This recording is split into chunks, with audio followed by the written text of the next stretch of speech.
A lot of people think that's just part of what you're supposed to do to sell a house, and you'd be shocked to see what the statistics are. What's the number one secret to providing high-level fiduciary services?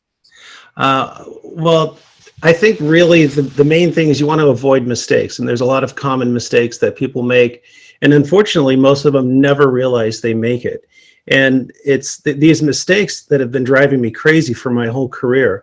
And my real quick story about this book is I got upset about how the industry was telling us certain things to do, which really were not serving the client. It was really serving the realtor in terms of generating leads.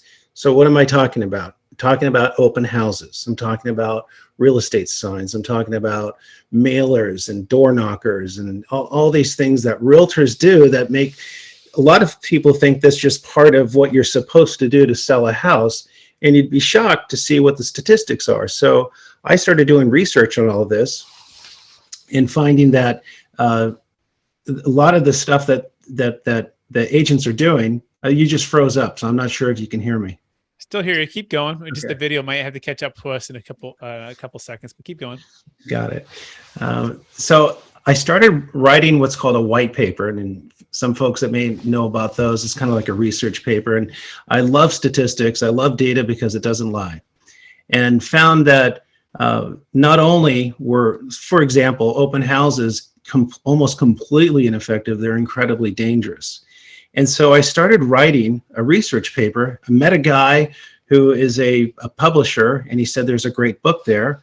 And I thought, well, I'll write a book. So it took me 5 years to write a book. And if any of your listeners are out there listening and thinking about writing a book, let me tell you, it is hard. It's a lot of work. I never want to do it again, but the results has been fantastic. I was hoping to sell 200 books. I sold 38,000 books. It hit the Wall Street Journal bestseller list last September. It was number 3.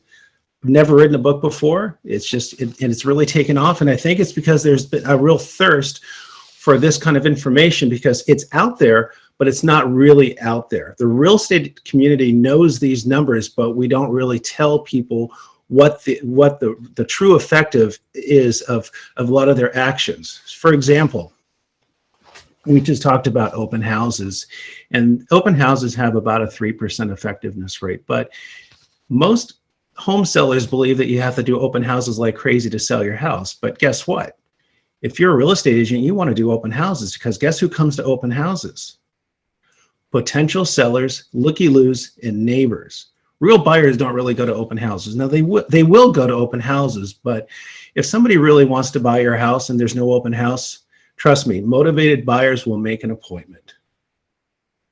Makes sense. Okay, so the number one secret is avoiding the mistakes of maybe the conventional thinking of certain things that are going to be effective for sellers. So really giving them what's the meat, what really works, and one of those, for example, is open houses. Is that a fair summary so far on the first secret? That's one of the many secrets, yeah. And just to go back, it's funny that I think your audience would appreciate this.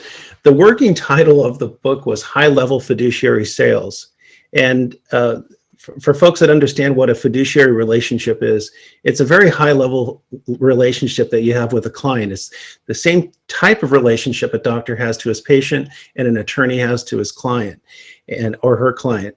And but it's kind of a boring title. So I just focused on seller mistakes. And one of the first mistakes in this book, and I'll show this book. It's not trying to sell the book, but I'd be happy to give it away for free too if anybody wants to reach it. I'm not trying to sell books. Let's just put that out. I want to get the information out there, and it's on Amazon.